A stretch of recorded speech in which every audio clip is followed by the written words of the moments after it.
Mais um ano se termina e um pensamento vem à nossa mente. Conseguimos fazer tudo o que planejamos durante esse ano? Muitos planos ficaram esquecidos durante o passar dos dias. Muitos sonhos não foram alcançados. Mas quais são os compromissos com o ano novo? Muitas pessoas fazem promessas para o ano novo. E como encarar o ano que vem? Este é o programa CPT Cristo para Todos, produzido pela Igreja Evangélica Luterana do Brasil. Não saia daí, queremos ser uma boa companhia para você.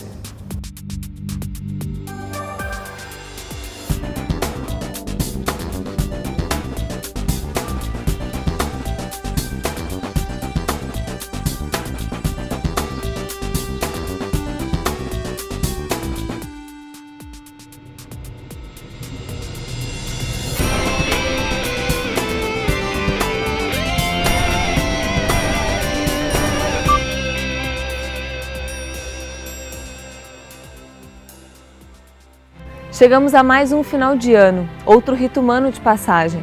Uma data cheia de mitos e inverdades. O nosso calendário da igreja, o nosso calendário cristão, começa no Advento, né? 4 domingos lá antes do Natal, de fato começa o que a gente chama de ano da igreja, né? Se fosse adaptar o calendário secular ao calendário cristão, a gente começaria o ano um pouquinho antes, né? Porque a gente começa com a expectativa do Natal, né? Mas de fato a gente vive em um outro tipo de sociedade. O nosso calendário foi elaborado por outros motivos, né? Segundo as estações do ano, segundo enfim, o próprio movimento, né, do nosso planeta e tudo mais. Ele dá conta de outras necessidades, né? Mas a gente vive essa dupla nacionalidade, né? Ao mesmo tempo a gente é cristão e está inserido no mundo. Na virada de ano a gente vê muitas pessoas fazendo promessas ou assumindo certos propósitos. A partir de agora eu vou parar de fumar, a partir de agora eu vou ser um marido melhor, eu vou ser uma esposa melhor, eu vou ser um pai melhor, eu vou me dedicar mais ao trabalho, eu vou cuidar mais de mim, como se no dia seguinte ia ser um mundo diferente. E na verdade é apenas uma continuidade. Não é o que vai acontecer depois do ano novo que muda, mas é interessante a oportunidade de refletir antes. Quando a gente, num aniversário, numa formatura, no momento de um casamento, em momentos de passagem de uma fase para outra na vida da gente, a gente reflete sobre o que a gente já fez até ali. O que a gente está fazendo? A gente está avaliando a si mesmo, a nós mesmos, e ao avaliar, a gente, de certa forma, muda um pouquinho a atitude futura, né? Por exemplo, quando eu entro num casamento, eu faço uma avaliação da minha vida para trás, né? E ao me despedir dessa vida para trás e colocar todas as minhas esperanças e promessas com relação ao futuro, eu assumo um compromisso e eu vou. Eu gosto de uma frase de um filósofo dinamarquês, o Kierkegaard. Eu repito sempre essa frase que diz assim: a vida só pode ser vivida olhando-se para frente, mas ela só pode ser compreendida olhando-se para trás. Ou você pode falar diferente: a vida só pode ser compreendida olhando-se para trás, ou só pode ser vivida, e só pode ser vivida olhando-se para frente. Aqui no programa CPT, buscamos sempre refletir sobre vários assuntos, estudar e conhecer a Bíblia, orientar pelos caminhos ou apenas sanar dúvidas. Vamos acompanhar alguns fragmentos do que passou por aqui. Claro que a mulher moderna, ela obteve várias conquistas, né? Ela está presente na área de trabalho, em todos os, né? Mas essas conquistas também geraram um grande desafio, né? Como conciliar a educação dos filhos e o trabalho, né? Bom, em primeiro lugar, entregando, né, esse filho nas mãos de Deus, né? Orando por ele, com ele, né? Dando exemplo, né, dando testemunho. Talvez aí seja interessante a passagem de João, quando fala que aquele que crê, na verdade, já está julgado.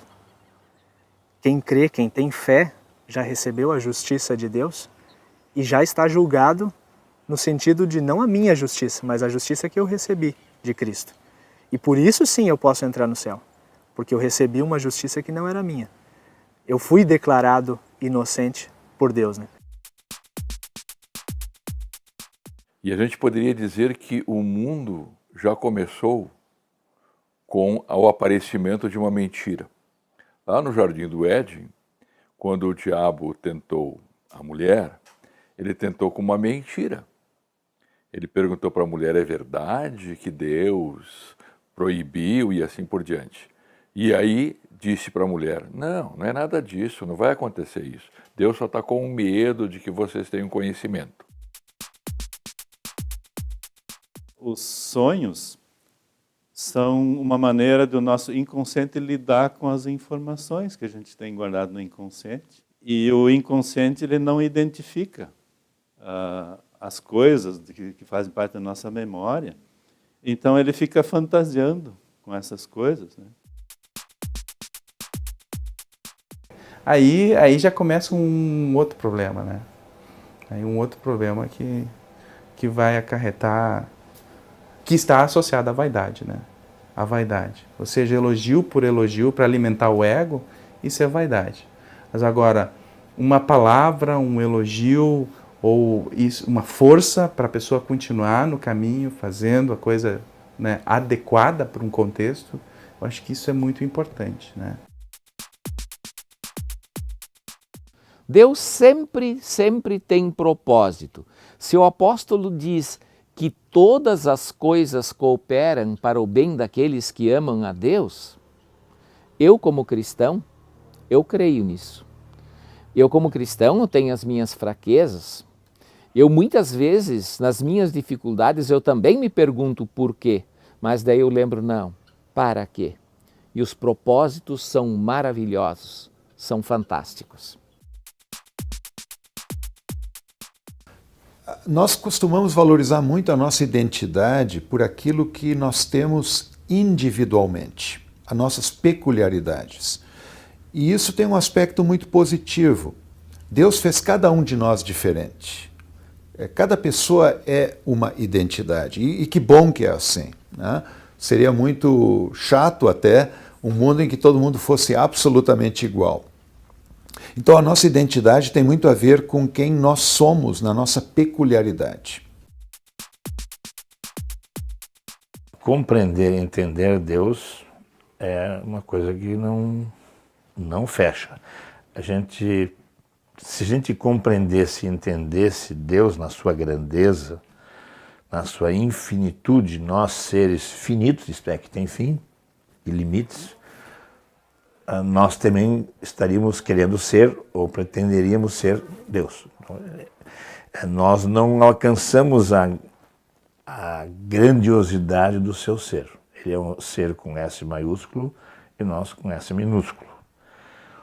Aliás, essa me parece ser a grande tentação do ser humano. O que a gente pode e faz normalmente com o ser humano é a gente pensa, a gente busca informações, busca compreensões, mas de antemão a gente sabe que nós somos seres que chegam a um ponto em que nós não podemos ir mais adiante. E no Salmo 127 o salmista diz, como flecha nas mãos do valente são os filhos. O salmista, na verdade, ele está observando uma guerra. E ele percebe uma coisa interessante. O soldado que segura uma espada e que luta com a espada, quando ele é atingido, ele cai.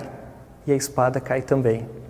Agora, o arqueiro, o soldado que lança suas flechas, quando ele é atingido, a flecha continua, até atingir o alvo. Como flecha nas mãos do valente, assim são os filhos. Um super-herói, um companheiro de aventuras ou um cara muito legal, que brinca, ri e ensina. Além de dar a vida, os pais têm papel importante na vida dos filhos. Quais são as lembranças que você tem do seu pai? O que os seus filhos diriam sobre você? É por isso que o cristão, ele pode ter a alegria de dizer que diante de Deus, ele é sim culpado, mas ao mesmo tempo justo. 100% justo e 100% pecador. Por causa do pecado, ele sente-se pesaroso. ele sente-se até afastado da presença de Deus. Mas por causa da justiça realizada em Cristo Jesus, esta culpa ela é tirada.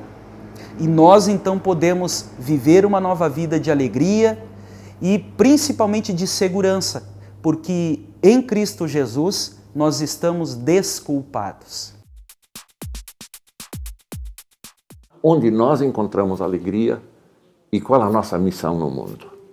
A nossa alegria não tem outro fundamento a não ser Jesus Cristo.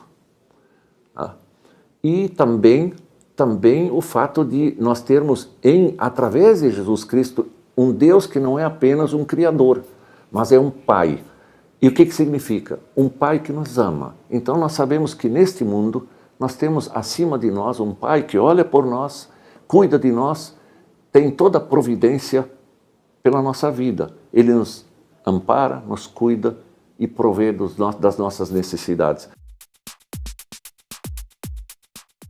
Então, por exemplo, se Deus quiser, por exemplo, eu usar isso contra mandamentos expressos, né, isso é uma coisa ruim, né, e não presta, então às vezes se quer esconder o nome de Deus. Né. Por outro lado, também dizer de forma assim, levianamente, eu acho que não é lá muito legal. Né.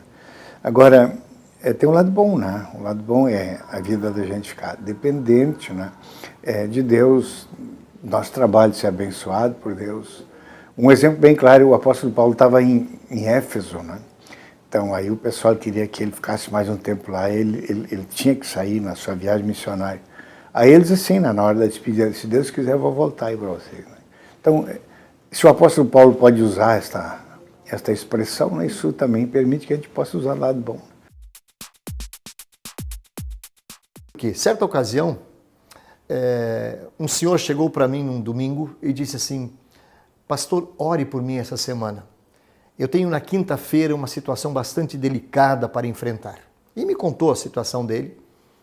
Passou a semana, domingo eu me encontrei com ele e perguntei assim: como é que foi quinta-feira, né, a sua situação lá, né? E ele, de um jeito muito espontâneo, disse: pastor, eu tive uma sorte. E eu disse para ele: como? Não, claro, né, pastor, Deus é que ajudou, né? Então eu digo, muitas vezes as pessoas, antes, me ajuda, Senhor, me protege, enfim, me cuida, resolve meu problema, pastor, ore por mim e assim por diante. Depois foi a sorte. E nós esquecemos de que essa sorte tem nome. Bem definido, bem claro, foi a providência divina, só que muitas vezes as pessoas depois esquecem aquilo que Deus nos diz: invoca-me no dia da angústia e eu te livrarei. E as pessoas às vezes esquecem: tu me glorificarás. Ou seja, de dar a resposta, de dar a gratidão também, e a gratidão para aquele que de fato foi, que nos abençoou e que resolveu a nossa situação, encaminhou a nossa situação, o nosso problema, né? Mas você, como ser humano, também precisa ter pessoas do teu lado. E muitas vezes Deus está presente, Deus coloca pessoas na nossa vida, amigos e amigas de toda hora. E nós precisamos disso, né? E é importante investirmos em amizades, né? Investirmos porque, como eu disse antes, isso é uma construção. Então, se a gente constrói esses relacionamentos, eles se consolidam e eles são para todas as situações. O diabo é como um leão que anda ao redor, procurando alguém para devorar. É por isso que nós, sozinhos, não estamos seguros em relação às tentações que são frequentes e também à queda em pecado. Para isso, Jesus aconselha: vigiai e orai. Os leões caçando, eles vão cercando a sua presa, E aí vão empurrando ela para um lado onde tem um outro leão para fazer a emboscada e atacar. Então assim o diabo também, ele vai cercando e vai cercando. Na verdade, ele não te empurra para fazer a coisa, ele te convida. Ele vai cercando, ele vai mostrando as oportunidades, vai dizendo assim: faça isso, faça aquilo que é bom, vai ser bom para você. Quando Lutero critica a forma como se via o arrependimento e a penitência no fim da Idade Média, essas práticas de piedade em que a pessoa procurava de alguma maneira compensar coisas perante Deus para ser aceita por Deus, quando ele critica isso, ele não estava criticando algo secundário, que não importava para as pessoas, muito pelo contrário, era algo extremamente central na vida das pessoas, e é por isso que a pregação de Lutero foi recebida por muitos como uma mensagem libertadora. Quando nós falamos que nós vivemos a partir da graça de Deus, a graça, na verdade, ela tem um sentido de um favor que nós não merecemos, algo que Deus faz por nós que nós não merecemos. E por isso, essa salvação que Deus nos dá por graça não é algo que eu conquisto ou que eu consigo, é algo que Jesus conseguiu, que Ele me dá de presente. Ele me dá de graça, por causa da graça de Deus. Nós somos administradores das coisas de Deus. Ele nos deu tudo, a vida, nosso corpo, nossa saúde, nossos bens e os nossos relacionamentos, né? Tudo que existe, tudo eu acho que são coisas que Deus nos deu para cuidar, para sermos responsáveis no trato com estas coisas todas. Então, o sexo, em momento algum, ele é tratado na Bíblia como pecado. Agora, o uso que o ser humano faz do sexo, muitas vezes é pecaminoso. Lutero vai definir como centro da Escritura Cristo. Tudo que promove ou edifica Cristo. Então, eu me aproximo desse texto, né, com essa ideia. Eu diria assim mais, eu tendo consciência da fé apostólica, eu leio o texto. Ufa, quanta coisa! Quer saber mais? Busca no nosso site www.programacpt.com.br ou ainda na Palavra de Deus. E de agora em diante, como deve ser? O texto de Provérbios, né, diz: o coração do homem faz seus próprios planos, né, mas o Senhor é quem dirige os passos. De fato, a gente precisa planejar, precisa sonhar, precisa ter alvos, objetivos à frente, mas tem que saber que Deus é quem dirige todas as coisas, né? E o que Ele nos permite atingir é de fato o melhor para nós naquele momento. Então, o mais importante de tudo é a gente entender que Deus não estará com a gente apenas no próximo ano. Ele está com a gente hoje, Ele está com a gente agora.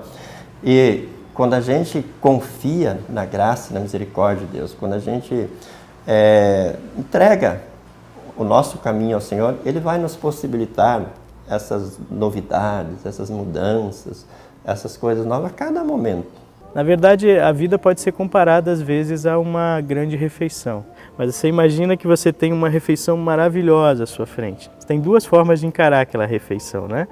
Ou comendo tudo o máximo de velocidade, ou degustando cada coisa enquanto absorve aqueles sabores, os temperos e tudo mais. A vida é assim. Então, a melhor maneira da gente encarar o ano novo é olhar para o céu e dizer: Papai do céu, muito obrigado por esse ano que está terminando, e esteja comigo no ano novo, esteja com a minha família. E aí, se a gente puder participar de uma festa, se a gente puder ver uma queima de fogos, se a gente puder ver alguma coisa, legal a gente participar. A gente não pode tirar o valor de todas essas coisas. Mas não é disso que depende a nossa felicidade. Não é disso que depende a segurança do novo ano. Mais um ano vem aí. E o que esperar? O que planejar? Uma coisa é certa: colocar todos os planos desejados nas mãos de Deus, que sabe tudo, conhece tudo e sabe sempre o que é melhor para a nossa vida. Um feliz e abençoado ano novo. Que Deus esteja sempre presente na sua vida neste ano novo que se inicia. O programa CPT termina aqui. Você pode interagir conosco através das redes sociais ou pelo nosso e-mail, programaCpt@ielb.org.br. Acesse também o nosso site e assista a outros programas. Fique com Deus e até mais.